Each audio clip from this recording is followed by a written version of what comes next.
ታሪክ እድፍ እንዳለው ከገድልና ድሉ እኩል የሚታይ እንሸሽግህ ብንለው የማይሸሸግ የኛ የኩሮቹ የነጻነት ቀንዲሎቹ ነውን ብለን ጠይቀን መልሰን የምናፍርበት ላንሰርዘው የተጻፈ የታሪካችን አንዱ ገጽ ነው።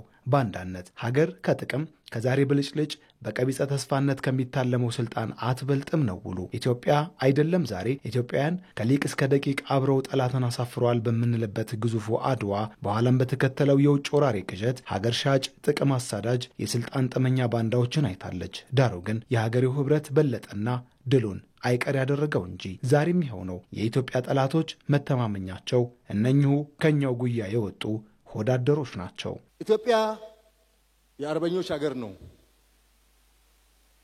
ከድሮ ጀምሮ ዛሬም የአርበኞች ሀገር ነው።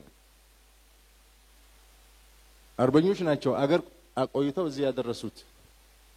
መከላከያ ሰራዊት የአባቶቹን የአርበኝነት ነው የወረሰው። ለዚህ ነው ሁልጊዜ የሚያሸንፈው። የአርበኞች አገር ነው ስንል ገዢ ባህሪው ማለታችን ነው እንጂ ኢትዮጵያ ባንዳማ አላት። በየዘመኑ እሱ ነው የታየው። ጣሊያን ሲመጣ እሱ ነው የታየው።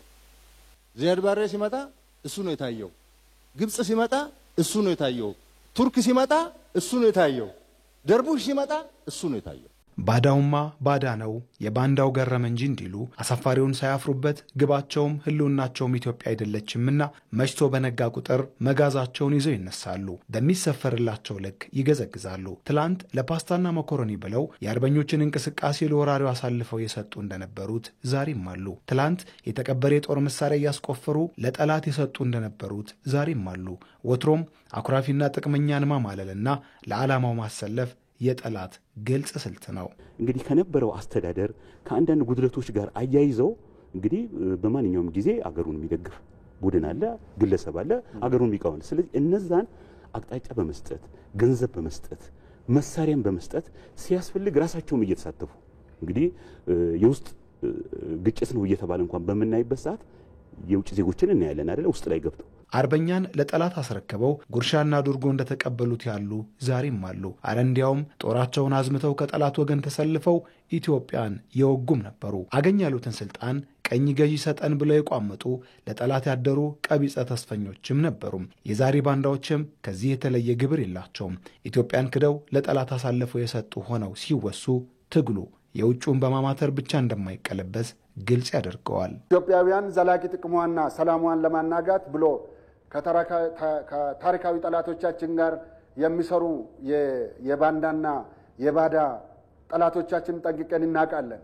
ኢትዮጵያ የባህር በር ጥያቄ ያስቆጣቸው ኃይሎች በተለይ ደግሞ የባንዳና የባዳ አሽከር የሆኑ ወደ ስጋት የማይሆኑበት ደረጃ እንዲደርሱ መከላከያ ሰራዊታችን በጥንቃቄ ነው እየሰራ ያለው። ህልውና የሚከበረው ተደምሮ ጸንቶ በመቆም ነው። ኢትዮጵያ በተሰለፈችበት የሚቃረኑ ባዳና ባንዳዎችን ሴራና ተንኮል መረዳትና አሸናፊነታችንን መናገር በእጅጉ ያስፈልጋል። ያኔ እጃቸውን ይሰበስባሉ፣ አሊያም በተቃርኖ እንደቆሙት ከጠላት ይታያሉ።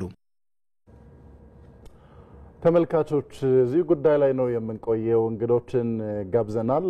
እንግዶቻችን ደግሞ ተጨማሪ መረጃዎችን ያደርሱናል። እናስተዋውቃችሁ። በሕዝብ ተወካዮች ምክር ቤት የውጭ ግንኙነት ንዑስ ኮሚቴ ሰብሳቢ አምባሳደር ቶፊቅ አብዱላሂ በቀጥታ መስመራችን ላይ ናቸው የሚገኙት። ከእርሳቸው በተጨማሪ ደግሞ ዶክተር ንጉሱ አደም በጅማ ዩኒቨርሲቲ የታሪክና ቅርስ አስተዳደር ትምህርት ክፍል መምህርና ተመራማሪ ከጅማ ስቱዲዮ እንዲሁ በቀጥታ መስመራችን ላይ ይገኛሉ። ሁለቱንም ቆየት ብለን እናገኛቸዋለን። ከነሱ በተጨማሪ ደግሞ ዘጋቢያችን ብሩክታዊት ተገኝ እንዲሁ በዚህ ጉዳይ ላይ ተጨማሪ ማብራሪያዎችን እየሰጠችን አብራን ቆይታ ታደርጋለች። ቀዳሚ የምናደርገው ግን ወደ ብሩክታዊት ይሆናል። መልካም እንግዲህ ኢትዮጵያ ካላት ጂኦግራፊያዊ አቀማመጥና በቀጠናው ካላት ሚና አንጻር ማደጓ የማያስደስታቸው በርካታ ሀገራት አሉ እያልን ቀደም ብለን ስናነሳ ነበር። ለዚህም የበርካታ ሀገራት የጂኦፖለቲካና ጂኦኢኮኖሚ የትኩረት ማዕከል በመሆን ቀይ ባህር በቅርብ ርቀት ላይ ተገኝታ የዳር ተመልካች እንድትሆን የተደረገበት አጋጣሚ አለ። አሁን ላይ ይህ ታሪክ ለመቅረፍ ብሔራዊ ጥቅምን ለማስከበር በምታደርገው ጥረት ደግሞ የውድቀቷን የሚመኙ የተለያዩ አካላት እንዳሉ ነው ሲገለጽ የነበረው። እንግዲህ ከዚህ ጉዳይ ጋር በተያያዘ ባልደረባችን ብሩክታዊት ተገኝ የምታጋራን መረጃ አለ። ብሩክታይት እንዴት አድረሻል? እንግዲህ ኢትዮጵያ ብሔራዊ ጥቅሟን ለማስጠበቅ እየሄደችበት ያለው አካሄድ ላይ ምን አይነት ጫናዎች ሊገጥሟት እንደሚችሉና ምን የመፍትሄ አካሄድ እንደሚያስፈልግ ነው ምሁራን በተደጋጋሚ እየገለጹ የሚገኙት?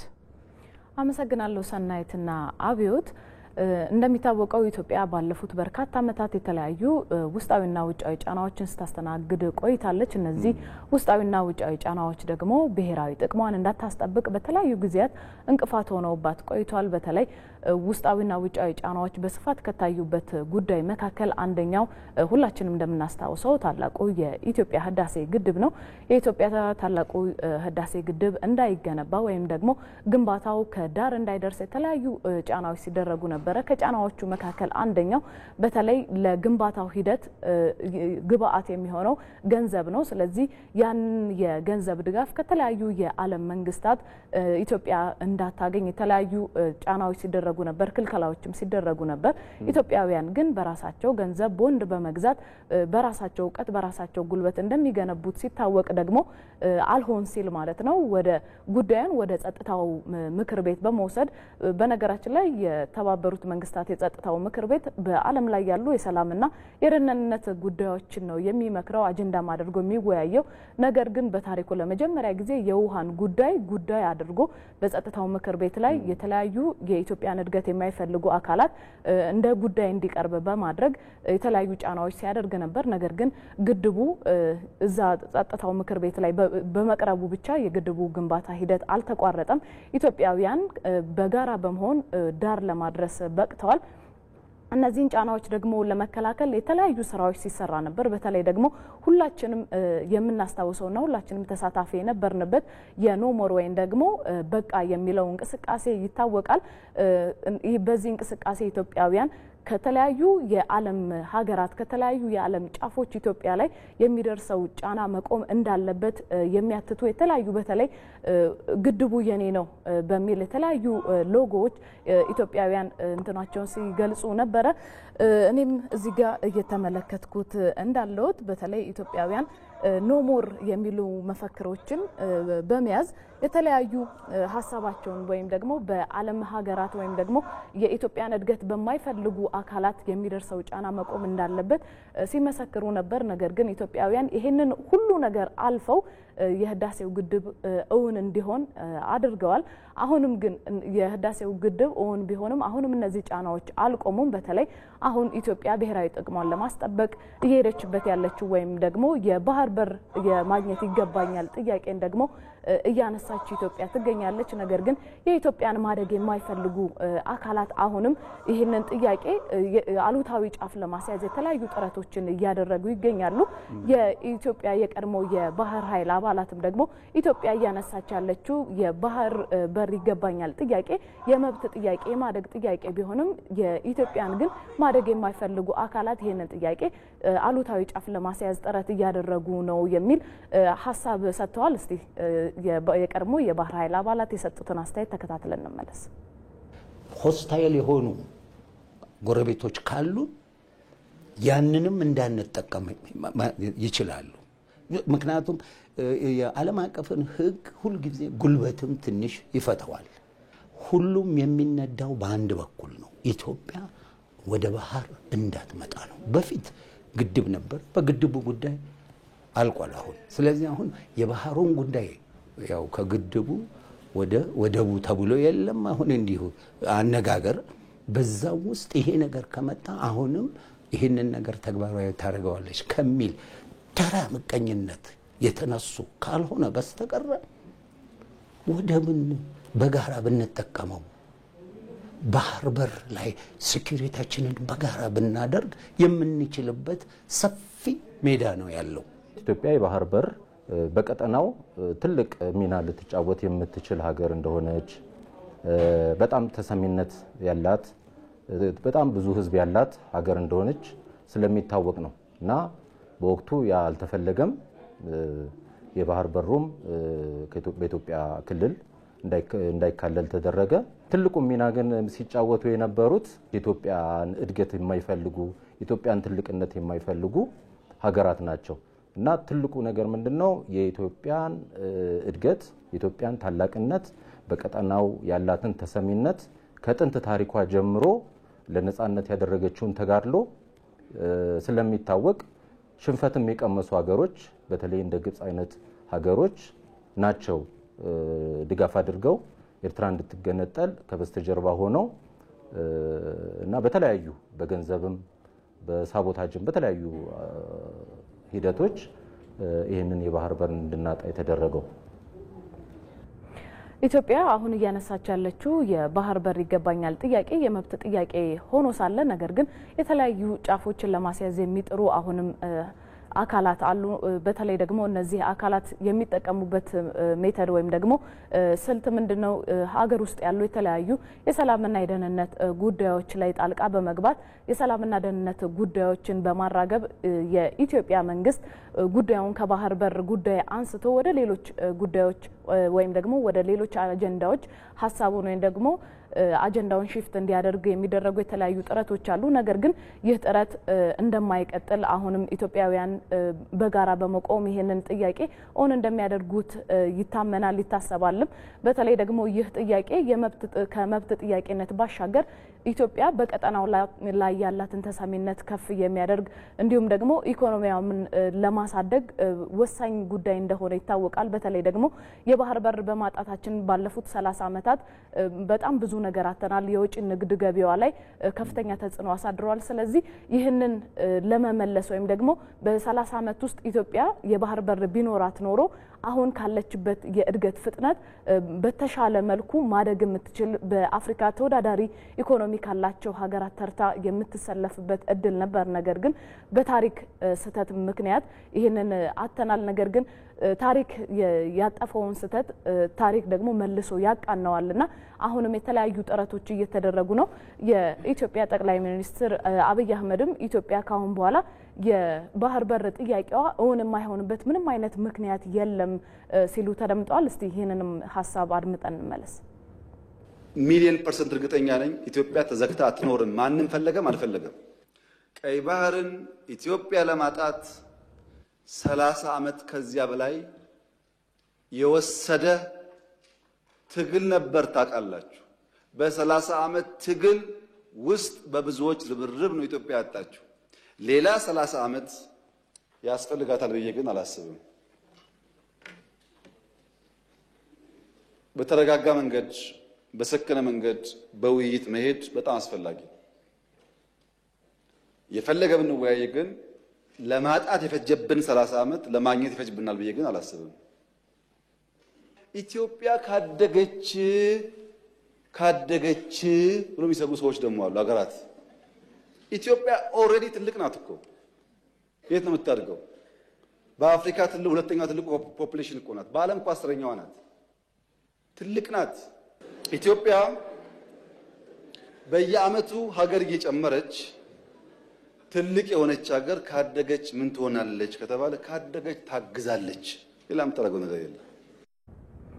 ኢትዮጵያ አሁን ያነሳችው የባህር በር ይገባኛል ጥያቄ የትውልድ ጥያቄ ነው። በትውልድ ቅብብሎች ዛሬ ላይ የደረሰ ጥያቄ ነውና ይህንን ጥያቄ ደግሞ እንዲመለስ በተለይ ኢትዮጵያውያን በጋራ ሊሰሩ ይገባል ብለው ብዙ ምሁራን ያነሳሉ። በጋራ ከመስራት ባለፈ ደግሞ ዲፕሎማሲያዊ አቅማቸውን ማጠናከር ብሎም ደግሞ ዓለም የውድድር ወይም ደግሞ የፉክክር መድረክ ናትና በኢኮኖሚም ደግሞ ጠንካራ የሆነ አቅም ልትገነባ እንደሚገባ ነው የሚያነሱት። ይህ ከሆነ ኢትዮጵያ የባህር በር የማግኘት ጥያቄዋ እውን የማይሆንበት ምንም አይነት የታሪክም የሕግም ምንድነው የሕግም ሆነ የታሪክ ምክንያት አይኖርም ወይም ደግሞ ማስረጃም የሌለው ጉዳይም ስለሆነ ይህ የማይሆንበት ምንም አይነት ምክንያትም መነሻም መድረሻም እንደሌለው ይታመናልና የባህር በር የማግኘት ጥያቄን ኦን ለማድረግ አሁንም የህዳሴው ግድብ ላይ ያደረግነው ትብብር ለህዳሴው ግድብ ያደረግነው በጋራ መቆም አሁንም የባህር በር በማግኘት ጥያቄያችን ብሔራዊ ጥቅማችንን በማስጠበቅ ሂደት ላይ ሁላችንም በጋራ ልንቆም ይገባናል። በተለይ ደግሞ ብሔራዊ ጥቅማችንን ለማስጠበቅ ሀገራችንን እኛ የምንኖርባትን ሀገር የሚነካ የትኛውንም አይነት አካል ላለማስደፈር ላለማስነካት ከአባቶቻችን ከአድዋ የተማርነውን ታሪክ ዛሬም ልንደግመው ይገባል። ጥሩ እናመሰግናለን ብሩክታዊት ለመረጃ። አዎ እንግዲህ ሁላችንም እንደምንረዳው ኢትዮጵያ ብሔራዊ ጥቅሟን ለማስከበር በምትንቀሳቀስበት ወቅት ከሀገር ውስጥም ከውጭም የተለያዩ ጫናዎች የተለያዩ አካሄዶችን እንመለከታለን። ታዲያ እነዚህን በመመከት ደግሞ ኢትዮጵያውያን የሚፈልጉትን ሲያከናውኑ የሚፈልጉትን ሲፈጽሙ ይታያል። የዛሬው የሀገር ጉዳይ መሰናዷችንም አሁን እየተጀመሩ ያሉ የተለያዩ ሜጋ ፕሮጀክቶች አሉ። የትውልድ የቁጭት ጥያቄ ሆኖ ደግሞ የባህር በር ጥያቄ አለ። እነዚህንም በመመለስ ብሔራዊ ጥቅሟን እንዴት ልታስከብር ይገባል የሚለው ላይ ነው ትኩረት አድርገን እየተነጋገርን የምንገኘው። ወደ እንግዶቻችን በተከታይነት እንለፍ። አምባሳደር ቶፊቅ ቀዳሚ የምናደርገው ጥያቄ ወደ እርስዎ ነው። ኢትዮጵያ በተለያየ አጋጣሚ የተለያዩ ልማት ስራዎችን ስታከናወን ወደ ማንሰራራት ጉዞ ስትጀምር ከውስጥም ከውጭም የተለያዩ ጫናዎች እና እንቅፋቶች ሲገጥሟት እናስተውላለን። እነዚህ ጫናዎችና እንቅፋቶች መነሻቸው እሳቢያቸው ምንድነው ማለት እንችላለን?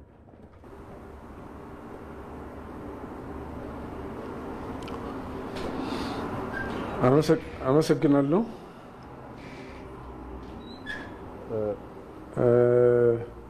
የኢትዮጵያን እድገት እንግዲህ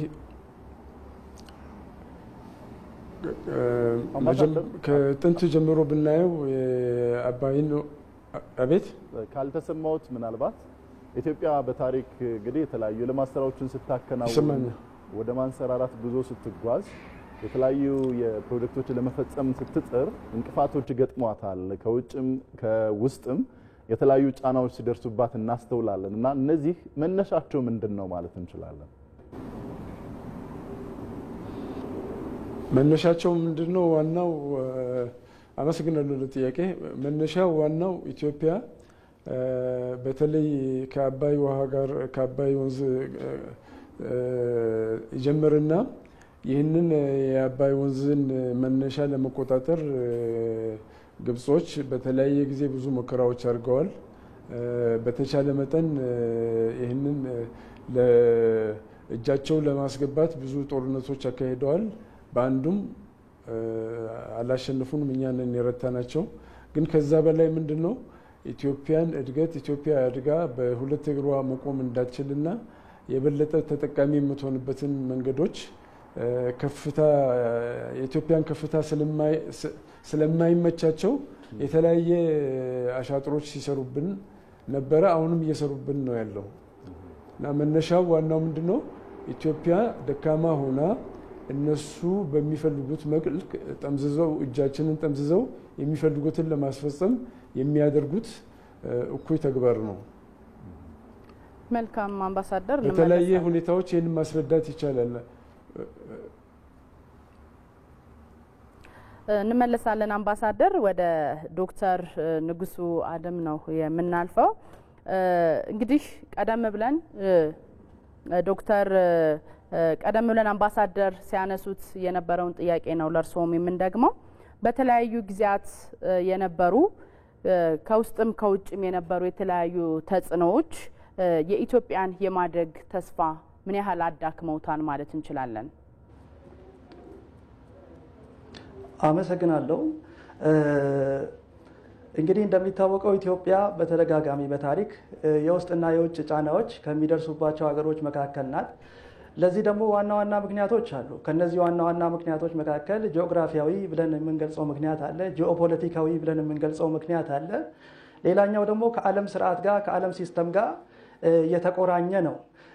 ይሄ ማለት ምን ማለት ነው? ሁላችንም እንደምናውቀው ኢትዮጵያ በሆርን ኦፍ አፍሪካ ጂኦፖለቲክስ ላይ ወሳኝ ሚና ከሚጫወቱ ሀገሮች መካከል ናት እና የተለያዩ የዓለም ግሬት ፓወር፣ ሱፐር ፓወር፣ ኢመርጂንግ ፓወር የምንላቸው ሁሌም ቀጠናው ባለው ጂኦፖለቲካል ጂኦስትራቴጂክ ሲግኒፊካንስ የተነሳ እዚህ አካባቢ ላይ ተጽዕኖ ማድረግ ይፈልጋሉ። ተጽዕኖ ማድረግ ሲፈልጉ ደግሞ ቀጠናው ላይ ፕራይመሪ አክተር የሆነችው ወይም ደግሞ ወሳኝ ሚና ተጫዋች የሆነችውን ኢትዮጵያን አጋር ማድረግ ይፈልጋሉ። አንዳንዶች ከኢትዮጵያ ካላት ስርዓት ጋር ካላት ሲስተም ጋር ያልተጣጣመ ፖሊሲ ይዘው የሚመጡ የውጭ ኃይላት ኢትዮጵያ ያንን ሀሳብ ኢንተርቴን ማድረግ በማትፈልግበት ጊዜ ምን ያደርጋሉ? የውስጥ ባንዳዎችን ኤክስቴንሲቭሊ ወይም በሰፊው ለመጠቀም ይጥራሉ ማለት ነው። እነዚህ የውስጥ ባንዳ የምንላቸው ዩዥዋሊ ምንድን ነው የሚያደርጉት? ፊውል የሚደረጉት በውጭ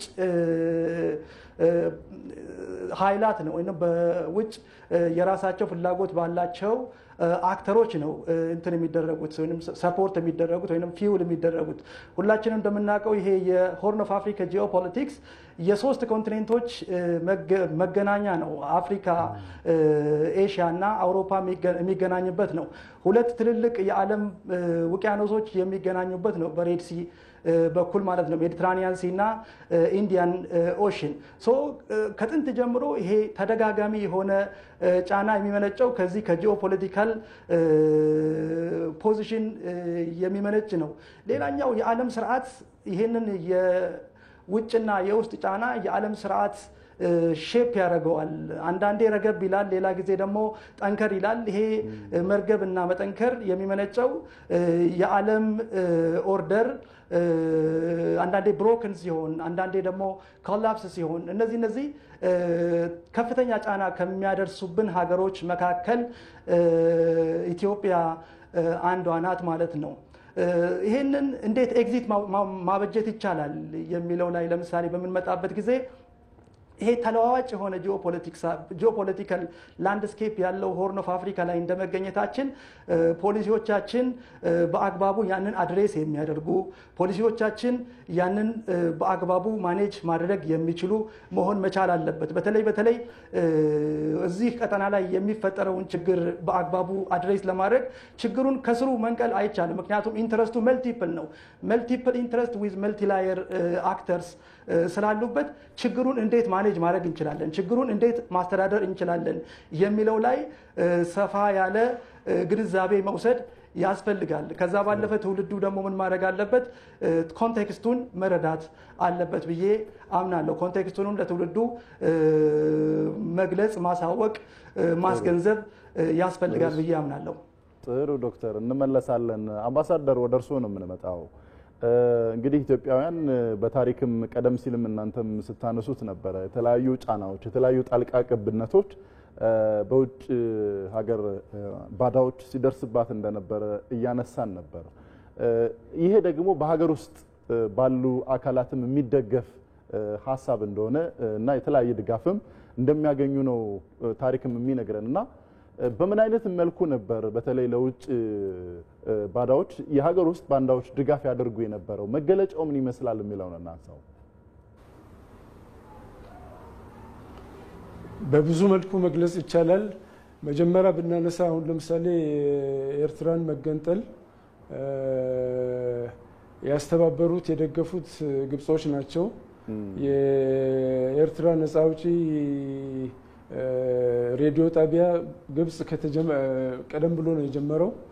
ቀጥሎ ደግሞ ኢትዮጵያ ውስጥ የሚካሄዱትን ነገሮች ለኢትዮጵያ በአካባቢው ያላትን ተሰሚነት መቀነስ የሚችሉበት ማደብዘዝ የሚችሉበት አሁን ለምሳሌ በ2020 በአውሮፓውያን አቆጣጠር የሬድሲ ፎረም ወይም ሬድሲ ካውንስል ሲመሰረት 8 ሀገራት ኢትዮጵያን ብቻ አግልለው ሆን ብለው በዛ መግቢያ መውጫችን በሆነው ለሁሉናችን ለእድገታችን ለብልጽግናችን ወሳኝ የሆነውን የንግድ ቀጠና የባህር ንግድ ቀጠና መጠቀም እንዳንችል መጠቀም መቻል ብቻ ሳይሆን መብታችንን ለማስከበር የምናደርጋቸውን ድርጊቶች ለማሳጣት ማርጂናላይዝ ያደርጉብን ሬድሲ ፎረም 8 ሀገራት ማለትም ግብጽ ለምሳሌ ሳውዲ አረቢያ፣ ጆርዳን፣ የመን፣ ግብጽ፣ ኤሪትሪያ፣ ሱዳን፣ ጅቡቲና ሶማሊያ ያሉበት ኢትዮጵያ ብቻ ነች ቀይ ባህር አዋሳኝ ሆና ምንም እንኳን አሁን የባህር በራችን በታሪካዊ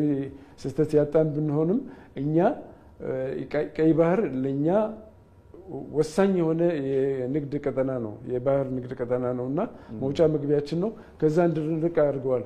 ከዛ በላይ ደግሞ በተለያየ ጊዜ ለምሳሌ ኢትዮጵያ ውስጥ ሁከት ተፈጥሮ በዓለም አቀፍ ደረጃ ያላትን ተሰሚነት ወይም ሰላም ሀገር መሆኗን ለማሳጣት በአፍሪካ ህብረት የመሪዎች ጉባኤ አዲስ አበባ ውስጥ ሁስኒ ሙባረክ እንዲገደል ሴራውን ካቀነባበሩት መካከል ግብጽ ነች።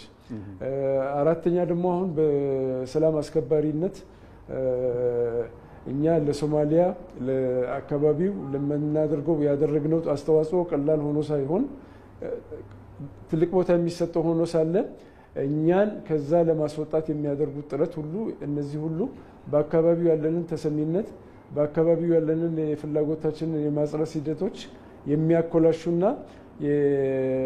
ቦታ ለማሳጣት የሚሞክር ነገር ነው። ከዚህ በላይ ደግሞ አሁን በብዛት እንግዲህ ጦርነቶች በየብስ በአየር በባህር በህዋና አሁን ዘመናዊ የሆነው ሳይበር ጥቃት ነው።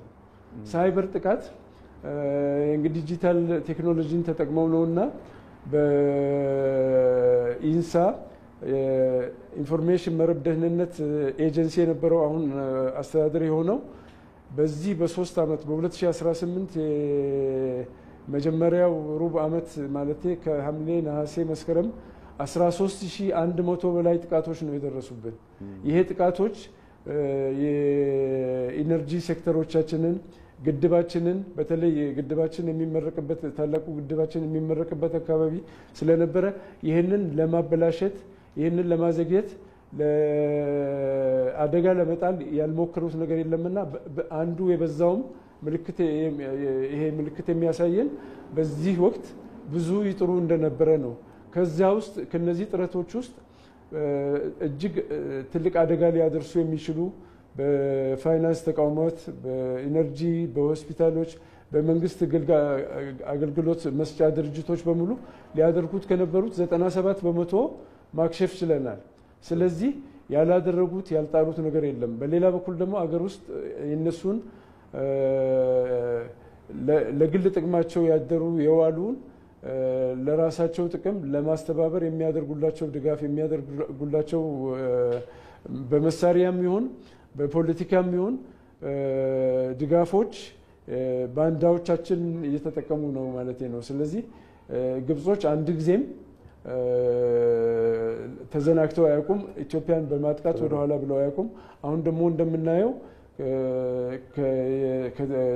ከሰሜኑ ጦርነት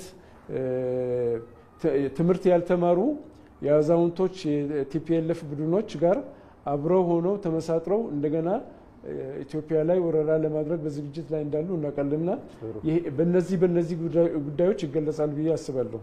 መልካም አምባሳደር ዶክተር ወደ እርስዎ እንምጣና እንግዲህ ቀደም ብለን እያነሳ ነው ነበር የመጣንበትን አካሄድ የባህር በር ያጣንበትን መንገድ እያነሳን ነበርና አሁን ላይ ግን የኢትዮጵያ ታሪካዊ የሆኑ ጠላቶችን አካሄዳቸውን በመረዳት አሁን ላይ የትውልድ ጥያቄ የሆነውን የባህር በር ለማሳካት ምን አይነት መንገድ መከተል አለብን?